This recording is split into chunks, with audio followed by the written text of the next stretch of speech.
Hi, welcome students. Welcome to Grotri Academy. Based on few students' request, I decided to have some video lectures for Java, and this will be particularly useful for 9th ICSE and 10th ICSE. Okay, so those who have not read chapters of 9th ICSE or 10th ICSE well, or missed my classes, they can take this lecture, and these videos are just a support for you, and you can further come and ask questions to me. Okay, so let's start. So I will be starting with chapter 1 of 9th ICSE, and in a separate playlist I will cover chapter 10th ICSE chapter 1. Okay, so let's start with chapter 1, which is in 9th ICSE, Introduction to Object Oriented Programming. One more important thing, in this video lecture I will be covering most important points, like which is very relevant to exams, or which are like more or certain which will be asked in exam, and few of the points which student get more confused. So maybe I will not be covering everything line by line. For that you have to do a book reading and come to me. Okay, so but most important topics I will be covering here. Okay, so let's start with introduction. So first of all, what is a programming language? Before that, what is a software? I guess you most of will be aware, you have learned in previous classes that there is a hardware and there is a software, and in between there is something called operating system which acts as a middleware. So programming language is one of the most important thing which helps you build software, and with the help of software you control the computer, right? So as part of introduction you will see how a programming language evolved. Initially most of programming language we used to do was procedural programming, and slowly in right now in current world, most of the programming language which are used in industry are object oriented. So the programming language itself went through a phase of development. Okay, to start with, if somebody doesn't aware what is a programming language, again I will say programming language is something which is helpful to program a computer to do certain things for you on behalf of you by a computer. So that's why you learn so many programming language in future, and as part of 9th and 10th ICC we are learning our first language, which is Java. Okay, which is a object oriented programming language. What is object oriented programming language we will learn further. Okay, so to start with, how the evaluation happened. So first of all, what is a program? A program is something which which solves a purpose for you and commands computer to do something. Okay, so evolution of software happened in multiple stages. Firstly, initially some of the languages which came were low level languages. Okay, so what is basically a low level language? Low level language is basically 1010, is basically a machine language. So initially most of the programming language which came was actually written in this form, and hence it was called a low level language. And this basically a computer used to directly understand and run their instruction, and therefore it was very fast. Okay, so this was low level language. But problem with low level language was it's very hard to program. If you see, if you have seen movies like Matrix or other movies, you see that you will get a bunch of 101010 in the background, and so those kind of thing was how it was originally programming was, and it was very difficult to understand and was not at all easy for a normal person to code or write it. Okay, and plus there were many more issues, like it was creating bugs and all, like there it was error prone. Okay, so initially we the programming language came as low level languages. Okay, and then in low level language there were two main generations of programming. One was machine language. Okay, and then second was assembly language. So both were low level language. Why low level language? Because it was very close to the hardware, very close to the machine. So this was initial, and going forward, actually what became more popular is high level language. High level language. which we call as HLL in short form. And these were basically language which were very close to user. Okay, so initially programming languages started as low language, as I told, 1010 kind of thing, which was machine language. And then it in low language there was second language was assembly language, and then came high level language. Basically what is high level language is basically which is close to the user, and it is more understood, or you can say it is more close to English. It uses English words, keywords and all other stuff. Okay, so how the programming evolved: first we had low level language and then high level. And within low language, let's go through the book reading. So low level language is basically which are machine oriented, which is close to machine, okay, close to computer secretary, okay. And so it is machine language is basically 1010 form. And then the second low level language which came was assembly language, which is not much different from the machine language. Is basically what were common. If you see 1010, it corresponds to some common instructions, like maybe this is doing a add 2 comma 3. So what were the common binary representations of some instruction? It were assigned some mnemonics. This add is a mnemonic. And a second level of low language came, which is called as assembly language. Okay, so basically if you see, if something is written in 1010 form, it is a machine language. If that 1010 is assigned some mnemonic like read, add, store, basically what operation that 1010 is performing is assigned some name, that is called a assembly language. Again, this is also very close to machines. It is not very intuitive to you, what is read, what is add, what is store, right? So it is very intuitive to the machine but not to you. That's why it still was a low level language. Then future came high level languages, which uses English like keywords, okay, and many more things which you learn in, like in Java also: selection, sequence, iteration, looping, what is variable, what is constant, those kind of stuff, which was part of high level language. Okay, as I told, the low language was something which are close to machine, and the high level language are something which is very close to programmer. If you see the current languages like C, C++ and all this, these are basically not even not close to machine, not close to program. It's kind of a middle layer. So that's why we also call them as middle level language. Okay, so next thing we will learn about how programming evolved generation by generation. We already discussed that part, okay, but we will just do more detailing. So how it involved: first is, as I told, first level was a machine level language, which was 1010, right? And that was first language, and there was no translator. What is compiler and interpreter we'll learn later. So this was basically everything was 1010, and computer can directly understand that. So there was no compiler or interpreter, or I would say a translator required from a high level language to any other languages. Okay, so this was first generation language. Then, okay, what was the main benefit of first programming language? The main benefit of anything which is close to machine is it is fast. It is very fast. And the main benefit of first generation programming is it is very fast to execute, because there is no translator or anything in between. It will always be more speedy than any other generation language. Okay, so then second generation language programming, what was that? Again, as I told, 1010 was very difficult to understand. So for common operations like add, subtract, multiplication, we assigned a mnemonic, like 10102 will be called as an add. Suppose this is a mnemonic, integer binary representation of add, right? So we will assign this common 1010 as some mnemonics: I add, subtract. So this slowly it was more understandable compared to a machine language. Still not very useful, but still. So this was called as assembly language. This was second generation language. Okay.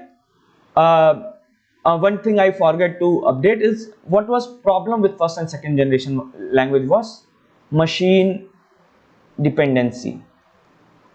So what do you mean by machine dependency? It basically means that one program which you have written for machine A in first generation programming language or second generation, I mean in machine language or in assembly language, it will never run for machine B. So which means if you coded something on my computer, it may not run on your computer. So that was one of the bigger problem with machine low level languages, means machine languages or dependent assembly languages. It was machine dependent. Okay, therefore there was a need of more clear language, more which can be understood by everyone. So there was need of high level language. So third thing which came was third generation language. So in third generation language, as you see, is a program designed to be easier understood.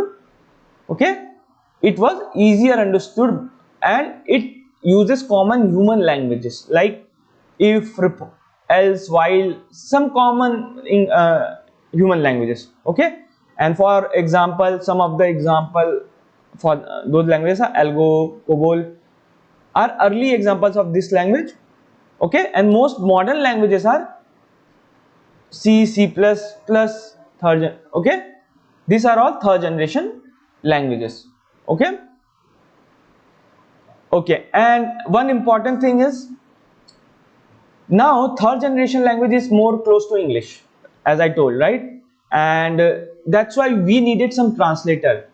So a translator which converts your this English languages to machine language or assembly language.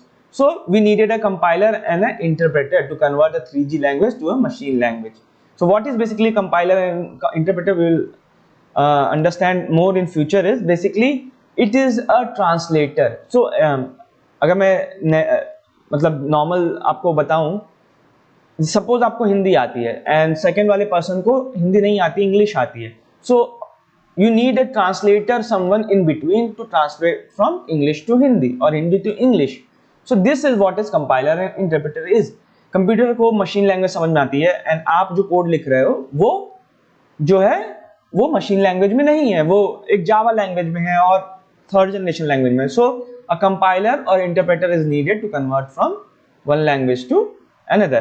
Okay, so this was third generation language. Most of the languages we learn right now, Java, C++, ये सब third generation language है. Then इसके बाद भी दो generation of all languages आए which you will study more in detail future में, but whatever मैं ये discuss कर लूँ तो fourth generation language.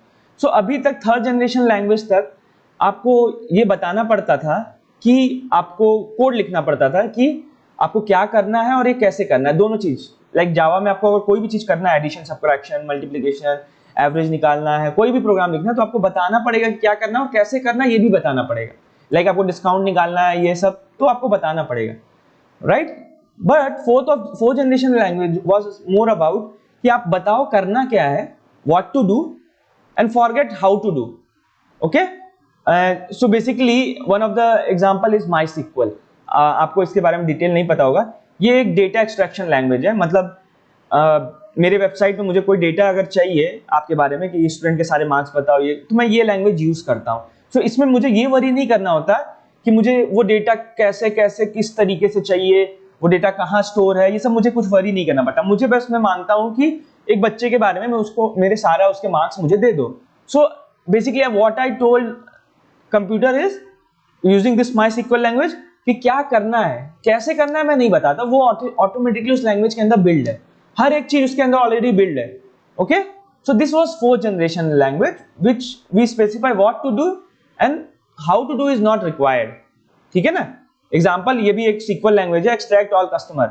और एक लैंग्वेज का एक सिंटैक्स होता है, उस सिंटैक्स में अगर आप लिख दोगे तो बाकी ऑपरेशन वो खुद ही कर देगा. ठीक है, तो ये फोर्थ जनरेशन लैंग्वेजेस था. एंड देन फ्यूचर में एक और आप करंट लैंग्वेजेस आप पढ़ोगे, fifth generation language which is like machine language, basically artificial intelligence, AI language, जैसे आप कोटाना में यूज करते हो या एलेक्सा में यूज करते हो, अमेजॉन. सो ये सब जो लैंग्वेजेस है ये और भी एडवांस है. इसमें बेसिकली क्या है कि आपको कुछ भी नहीं बताना पड़ता, वो आपकी प्रॉब्लम खुद ही सॉल्व कर लेता है, खुद ही समझ लेता है. बेसिकली इसमें आपको दोनों नहीं बताना, व्हाट टू डू और हाउ टू डू. आप बस क्या बताते हो कि मुझे कुछ प्रॉब्लम सॉल्व करनी है some problem need to be solve and उस प्रॉब्लम को किस कंस्ट्रेंट्स में सॉल्व करनी है, कि मतलब ये कंस्ट्रेंट है, मतलब कि इतने टाइम में करना है, और ये सब कंस्ट्रेंट है कि मतलब इस दिन में कंप्लीट करना है, ये आप चीजें बता देते हो। और प्रॉब्लम भी एग्जैक्टली आप उसको नहीं बताते हो, आप बताते हो कि हाँ मुझे वेदर रिपोर्ट चाहिए, वो बता देता है। So fifth generation language are artificial intelligence languages, जो बहुत ही एडवांस है, जो राइट नाउ चल रही है। सो उसमें क्या है कि आपका प्रॉब्लम वो खुद ही सॉल्व कर देता है, ठीक है ना। और एक मेन डिफरेंस फोर्थ और फिफ्थ जनरेशन लैंग्वेज में क्या है, अगर आप यहाँ पे देखो, इस फोर्थ जनरेशन का एक स्पेसिफिक पर्पस होता है। जैसे मैं डेटाबेस की बात की, माईसीक्वल की बात की, तो मुझे यूजर के बारे में, स्टूडेंट के बारे में डेटा चाहिए, मार्क्स चाहिए, ये एक स्पेसिफिक पर्पस है, राइट। लेकिन फिफ्थ जनरेशन लैंग्वेजेस के साथ ऐसा कुछ स्पेसिफिक नहीं होता।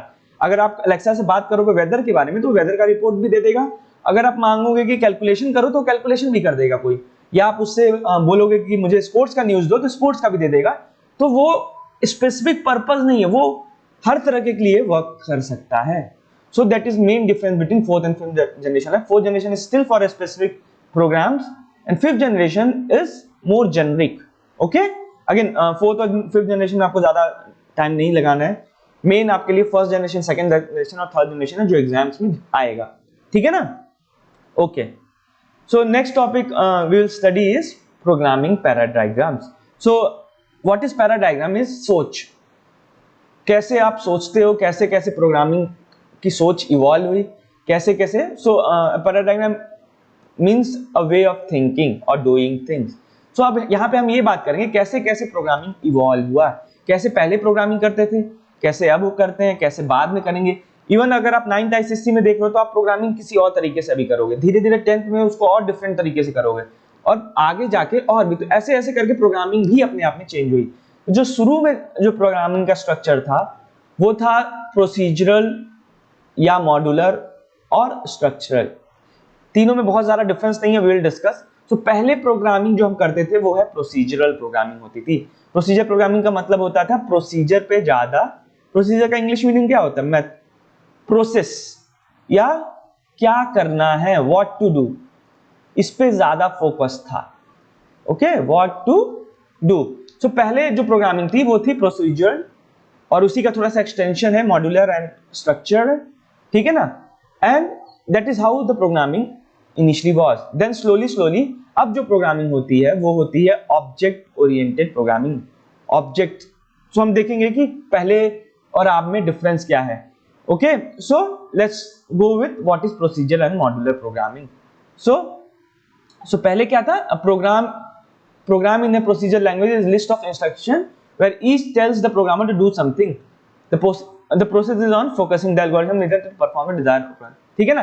तो पहले क्या प्रोग्रामिंग थी कि मुझे ये काम करना है, तो कैसे करना है, स्टेप बाय स्टेप इंस्ट्रक्शंस क्या क्या मुझे लिखनी है, और बस इस पे मेन फोकस होता था। कि इवन आप 9th ICSE में मोस्ट आप जो प्रोग्रामिंग करोगे, तो आपका मेन फोकस ये होगा कि मेरे ये प्रोग्राम दिया गया, इसको कंप्लीट करना है, लिखना है कि कैसे कैसे करना है।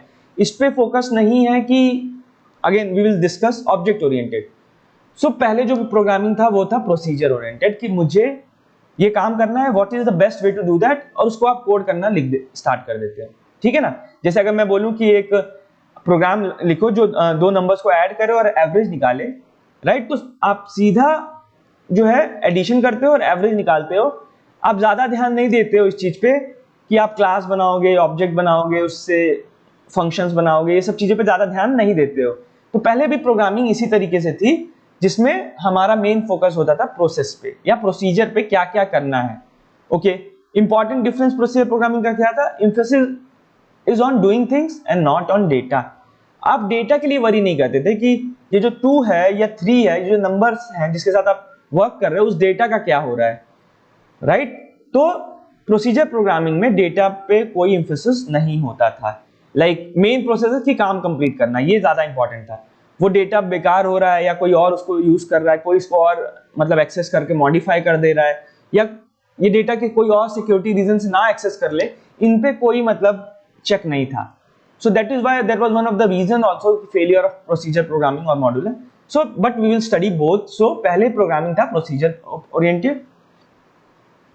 Okay, so let's see one by one go through procedure. So पहले मैंने इंपॉर्टेंट बात क्या बोली, प्रोसीजर प्रोग्राम में emphasis was on doing things not on data. तो ये एक प्रोसीजर ओरिएंटेड का फीचर है. नाउ एक और चीज थी, procedure oriented programming data types are used and worked upon by many functions. Okay, और बेसिकली प्रोसीजर प्रोग्रामिंग में क्या था कि जो भी आप डेटा पे वर्क कर रहे हो, राइट, तो वो डेटा को हर एक इंसान एक्सेस कर सकता है. यानी मतलब कोई एक प्रोसीजर है M1, वो आपका A, B डेटा एक्सेस कर सकता है, M2 भी वो डेटा एक्सेस कर सकता है और दोनों उस डेटा को चेंज कर सकते हैं. ओके, तो ये प्रॉब्लम थी और emphasis more was on doing things not on the data. So अगर M1 में कोई चेंज हुआ रहा तो ये M1 के चेंजेस M2 में आपको देने पड़ेंगे, आपको रेप्लिकेट करना पड़ेगा. सो दैट्स व्हाई प्रॉब्लम क्या थी इसके साथ, it was time consuming. So यहां पे अगर आप देखोगे, it must reflect, so whatever data changes happened in one procedure must reflect on all other location within the programs. ठीक है ना. तो इससे प्रॉब्लम क्या थी, क्योंकि कोई भी चेंजेस आप एक डेटा में करोगे A और B में, सारे प्रोसीजर में उसको चेंज करना पड़ेगा. So it was very time consuming and very frustrating for big programs. ठीक है ना. थर्ड प्रॉब्लम क्या थी प्रोसीजर के साथ, procedure programming does not model real world object. Example मैं बोलूं कि अगर प्रोसीजर प्रोग्रामिंग, अगर एक कार है, कार को ड्राइव करना है, राइट, उसके व्हील्स को मूव करना है, कार को चलाना है. सो प्रोसीजर प्रोग्रामिंग का मेन फोकस क्या था कि हाउ टू रोटेट व्हील्स. ठीक है, how to rotate wheel. So procedure programming जो है, it was more focused on moving parts और moving wheel, not on the whole vehicle. So अगर मैं बात करूं कि मुझे एक कार चलानी है, तो प्रोसीजर प्रोग्रामिंग को इससे कोई मतलब नहीं था, उसको ये मतलब था how to move a wheel, right. So आप ये कह सकते हो कि एक रियल वर्ल्ड ऑब्जेक्ट, मतलब रियल वर्ल्ड मतलब जो आपको दिखता है सामने, प्रोसीजर प्रोग्रामिंग इस चीज को नहीं समझ पाता था कि एक रियल वर्ल्ड ऑब्जेक्ट को कैसे ट्रीट करना है. वो अभी भी इस चीज पे ध्यान देता था कि यार मुझे ये काम करना है तो मुझे व्हील घुमाना है, बस व्हील घूमेगा, बाकी चीजें हो जाएंगी. सो that was one of the more gap about procedure program. It does not model the real world well. कि मतलब there was nothing called vehicle in procedure programming. There was something called procedure to move a wheel. ठीक है ना. तो real world का implementation बहुत नहीं था. तो हमारी अंडरस्टैंडिंग को बहुत अच्छे से कैप्चर नहीं कर सकता था. क्यों? अगर व्हील मूव करने की बात करें तो पता नहीं कार की व्हील की बात कर रहा है, वो बाइसाइकिल के व्हील की बात कर रहा है, नहीं पता. लेकिन प्रोसीजर प्रोग्रामिंग सिर्फ क्या करता था, move a wheel, that's it. So third program, जब मैंने बार बार इसको और डिटेल में डिस्कस किया है कि procedure programming does not represent a real world object. Okay, now मैंने बोला था कि और भी काइंड ऑफ प्रोग्रामिंग होती है, modular programming and all. So modular programming is just an extension, or even structure programming is just an extension of procedural programming. Basically जब programme बहुत बड़ा हो जाता है तो उसको छोटे छोटे मॉड्यूल्स में ब्रेक डाउन कर देते हैं. ओके, जैसे मान लो कोई एक बहुत बड़ा मॉड्यूल है, लाइक कैलकुलेटर. ठीक है ना. कैलकुलेटर एक बहुत बड़ा एक मॉड्यूल है. इसमें मान लो इसमें एडिशन, सब्ट्रैक्शन ये सब हो रहा है, किसी में लॉगरिथम्स और ये सब कैलकुलेट हो रहा है. ओके, और तो ये आप कैलकुलेटर अपने आप देखोगे बहुत सारे फंक्शनैलिटी बढ़ते जाएंगे और ये बहुत बड़ा मॉड्यूल बन जाएगा. तो फिर हमारा क्या काम आया कि यार ये जो बहुत सारे 1000 प्रोसीजर्स इकट्ठे हो गए हैं, रिलेटेड मेथड्स को एक जगह या रिलेटेड प्रोसीजर को एक जगह क्लब कर देते हैं. ठीक है ना. रिलेटेड मेथड्स या प्रोसीजर को एक जगह क्लब कर देते हैं और उसको बोल देते हैं एक मॉड्यूल. सो एक मॉड्यूल हम बोल देंगे M1 जो मैथमेटिकल ऑपरेशन करता है, एक मॉड्यूल हम बोल देंगे M2 जो लॉगरिथम ऑपरेशन करता है, एक M3 बोल देंगे जो और भी कोई मतलब मान लो परसेंटेज कैलकुलेट करता है या इस तरह के. और ये इससे क्या हुआ कि बड़ा प्रोग्राम छोटे छोटे पार्ट्स में डिवाइड हो गया एंड इसको हमने बोल दिया मॉड्यूलर प्रोग्रामिंग. और हर एक मॉड्यूल जो है, अगर आप इसको 2 नंबर इनपुट दोगे तो ये रिजल्ट दे देगा एडिशन, सब्ट्रैक्शन, मल्टीप्लिकेशन का. इसको कोई नंबर दोगे तो उसका पावर, लॉगरिथम, ये सब आउटपुट दे देगा. तो हर मॉड्यूल अपने आप में एक दूसरे से इंडिपेंडेंट था. ठीक है ना. और एक मॉड्यूल दूसरे मॉड्यूल से कैसे इंटरेक्ट करता था, with the help of interface, ठीक है ना। Modules are identify piece of code with a definite interface within a program, they can be called from any part of the program, ठीक है ना। तो मॉड्यूल क्या किया, लार्ज प्रोग्राम को छोटे छोटे पार्ट में डिवाइड करने में हेल्प किया, and that is why it was called modular programming. So एक बड़ा प्रोसीजर प्रोग्रामिंग जब बहुत बड़ा हो जाता है तो उसको मॉड्यूल्स में ब्रेक कर देते हैं and it becomes modular program, ठीक है ना। सो अगर इसको हम डेफिनेशन देखा जाए, what is a module? A module is a identified piece of code within a program with a set of input and output. It has a sole purpose and processes input in a way detected by its goal and process. So her module में वो module एक related code का इकट्ठा एक version होगा, एक module होगा, और उसमें जो इनपुट डालोगे उसका एक आउटपुट मिल जाएगा। वो अपने आप में एक इंडिपेंडेंट होता है, और we can also say that it is a black box, ठीक है ना। जो इनपुट लेगा, जैसे ये वाला हम डायग्राम देखें तो इस डायग्राम में मॉड्यूल इनपुट पैरामीटर्स लेंगे, ठीक है, वो अपना काम करेगा और आउटपुट दे देगा, that is what a module. And बीच में ये जो फंक्शंस जो इसको आप कॉल करोगे इस चीज के लिए, उसको बोलते हैं मॉड्यूल इंटरफेस, यानी एक बेसिकली एक फंक्शन का इंटरफेस होता है कि हाँ ये नाम है, उस तरह का दिखता है, and you can just use that interface to perform any action.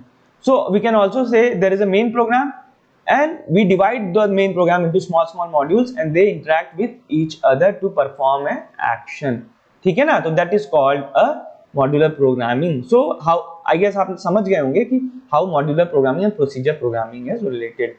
Okay, so यहाँ पे हम बात करेंगे प्रॉब्लम क्या थी प्रोसीजर प्रोग्रामिंग की या मॉड्यूलर प्रोग्रामिंग की। So again जो उनके अभी मैंने बात की कि जो जो उनके फीचर्स थे वही इनके लिमिटेशंस भी थी। प्रोसीजर प्रोग्रामिंग में एम्फेसिस वाज ऑन प्रोसीजर, क्या करना है, not on data. So what the problem was that कि कोई भी डेटा को एक्सेस कर सकता है, उसको मॉडिफाई कर सकता है, and that was a problem, ठीक है ना। Data takes a back seat with this programming.